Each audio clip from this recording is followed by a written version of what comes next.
तो दोस्तों आगरा पहुंचना बहुत ही आसान है। दिल्ली से तकरीबन 195 किलोमीटर की दूरी पे आपका आगरा है। आगरा के मुख्य दो स्टेशन हैं, एक आपका राजा मंडी और दूसरा है आपका आगरा कैंट। तो दोस्तों जो आपको सबसे अच्छा सुविधाजनक लगे आप वहाँ रुक सकते हैं। अगर आप दिल्ली की साइड से आते हैं तो आप राजा मंडी की रुक सकते हैं और दूसरा आपका है आगरा कैंट। अगर आपको आगरा कैंट कन्वीनियंट लगता है तो आप आगरा कैंट भी रुक सकते हैं। तो दोस्तों दोनों जगह से ही आपको कन्वेंस आपको मिल जाएंगे कैलाश धाम के लिए। तो मैं चाहूँगा दोस्तों अगर आप दिल्ली से आते हैं तो आप सीधे कैंट रुकें, क्योंकि कई ट्रेनों का स्टॉपेज होता है और कई ट्रेनों का नहीं होता है। तो आप आगरा कैंट रुकें और वहाँ से कोई भी ऑटो या टैक्सी को हायर करके आप यहाँ तक पहुँच सकते हैं। तो दोस्तों आगे की यात्रा हम स्टार्ट करते हैं और मेरा नाम है गुरदयाल सिंह और मैं आप सभी का स्वागत करता हूँ अपने इस चैनल पर। तो दोस्तों चलिए कैलाश धाम।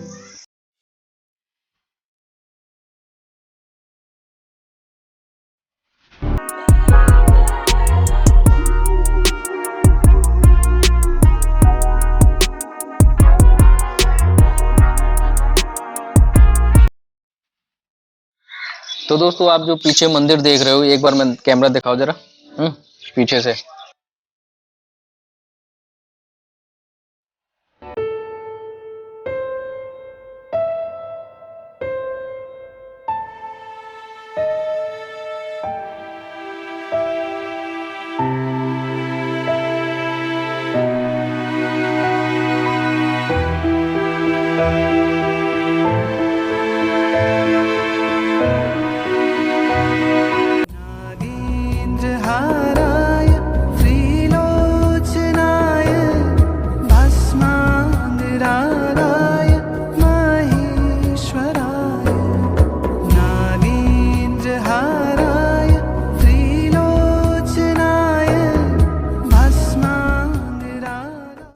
दोस्तों ये मंदिर काफी पुराना है और इस मंदिर के बारे में भगवत गीता में भी लिखा गया है।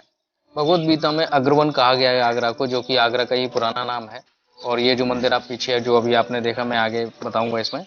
ये मंदिर त्रेता युग का है। त्रेता युग यानी आपका द्वापर के बाद में त्रेता आता है, यानी 5000 साल से भी ज्यादा पुराना ये मंदिर है। मंदिर को तो नहीं कह सकते, लेकिन अंदर जो शिवलिंग है हम उनको कह सकते हैं कि 5000 साल से ज्यादा पुराने हैं।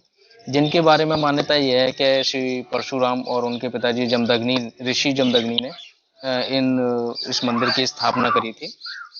हुआ कुछ यूं था कि परशुराम और इनके पिताजी जमदग्नि ऋषि कैलाश पर्वत पर तपस्या करने गए थे और उन्होंने कठिन तपस्या की और वहाँ पर भगवान शिव को प्रसन्न किया और उन्होंने वरदान में पूछा कि वरदान में आपको क्या चाहिए।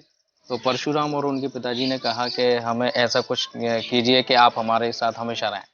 तो उन्होंने ऐसा कुछ बोल के और उन्होंने अपने शिवलिंग, दो शिवलिंग, जुड़वा शिवलिंग दोनों को प्रदान किए।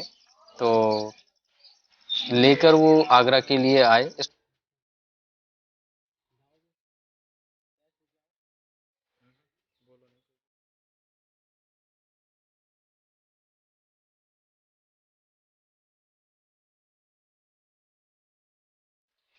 तो दोस्तों परशुराम जी और उनके पिताजी जब कैलाश पर्वत से जब आगरा के लिए आए तो उन्हें काफी समय बीत गया और रात हो गई आगरा। जो आगरा में उन्होंने सोचा कि हम रुक जाते हैं। उन्हीं की माता का एक आश्रम है यहाँ से 4 किलोमीटर दूर, जिसे रेणुका धाम भी कहते हैं। उससे पहले ही आपका कैलाश मंदिर पड़ता है। तो वहाँ पे वो रात भर रुके और सुबह जब वो अपना जो भी उनका डेली का जो रूटीन होता है हम सभी का, फ्रेश होके नहा धो के अब उन्होंने सोचा कि चलो आश्रम के लिए चलते हैं।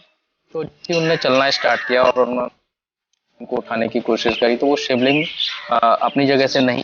तो वो जब काफी प्रयास करने के बाद में वो पिंडियां नहीं उठी तो एक आकाशवाणी होती है जिसमें उन्हें बात बताया जाता है कि अब इन पिंडियों को आगे ना ले जाएं और इनकी स्थापना यहीं पे करें और इसी जगह को आप कैलाश धाम का नाम दें। उसी दिन से इस जगह का नाम कैलाश धाम पड़ा और जिसे आगरा के सारे लोग ही जानते हैं, इसे कैलाश मंदिर, जो कि सिकंदरा में स्थित है। और ठीक यहीं से 4 किलोमीटर की दूरी पर उनकी माता का रेणुका धाम के नाम से एक आश्रम है, जहाँ पे शनिदेव मंदिर भी है